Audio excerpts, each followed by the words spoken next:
southwestern part of the Balkan Peninsula, inhabited from about the 10th century BC onward by the Illyrians. The Illyrians were not a uniform body of people, but a conglomeration of many tribes that inhabited the western part of the Balkans. At the height of their power, the Illyrian frontiers extended from what is now Slovenia, Croatia, Bosnia and Herzegovina, Montenegro, Kosovo, Albania and the region of Epirus, which extends about halfway down the mainland of modern Greece. The Illyrians, bearers of the Hallstatt culture, were divided into tribes, each a self-governing community with a council of elders and a chosen leader. A strong tribal chieftain, however, could unite several tribes into a kingdom. Authors of antiquity relate that the Illyrians were a sociable and hospitable people, renowned for their daring and bravery at war. Illyrian women were fairly equal in status to the men, even to the point of becoming heads of tribal federations. In matters of religion, Illyrians were pagans who believed in an afterlife and buried their dead along with arms and various articles intended for personal use.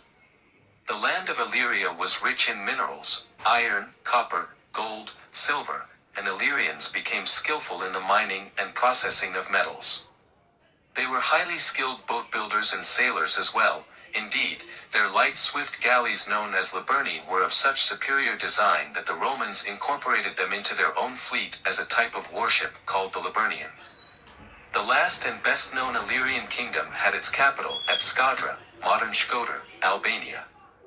One of its most important rulers was King Agron, second half of the 3rd century BC, who, in alliance with Demetrius II of Macedonia, defeated the Aetolians, modern Lamia, Greece. Agron, however, died suddenly, and during the minority of his son, his widow, Tuda, acted as regent. Queen Tuda attacked Sicily and the coastal Greek colonies with part of the Illyrian navy. Simultaneously, she antagonized Rome, which finally sent a large fleet to the eastern shores of the Adriatic. Although Tuda submitted in 228 BC, the Illyrian kingdom of the interior was not destroyed, and a second naval expedition was sent against Illyria in 219 BC. Philip V of Macedonia aided his Illyrian neighbors, and thus started a protracted war that ended with the conquest of the whole Balkan Peninsula by the Romans. The last Illyrian king, Genthius, surrendered in 168 BC. From Illyria to Illyricum. The Romans ruled Illyria, which now became the province of Illyricum, for about 6 centuries. The Roman province of Illyricum stretched from the Drylan River, the Drin, in modern Albania, in the south to Istria, modern Slovenia, and Croatia, in the north, and to the Sava River in the east. With the extension of the Roman Empire along the Danube River Valley, Illyricum was divided between the provinces of Dalmatia and Pannonia. Under Roman rule, Illyrian society underwent great change, especially in its outward, material aspect. Art and culture flourished, particularly in Apollonia, whose school of philosophy became celebrated in antiquity. To a great extent, though, the Illyrians resisted assimilation into Roman culture. Illyrian culture survived, along with the Illyrian tongue, though many Latin words entered the language and later became a part of the Albanian language. Christianity manifested itself in Illyria during Roman rule, about the middle of the 1st century CE. At first the new religion had to compete with Middle Eastern religions, among them that of Mitra, Persian god of light, which had entered the land in the wake of Illyria's growing interaction with eastern regions of the empire.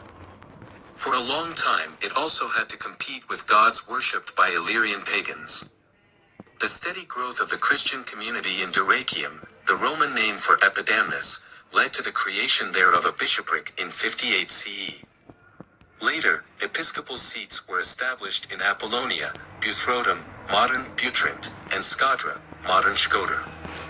By the time the empire began to decline, the Illyrians, profiting from a long tradition of martial habits and skills, had acquired great influence in the Roman military hierarchy.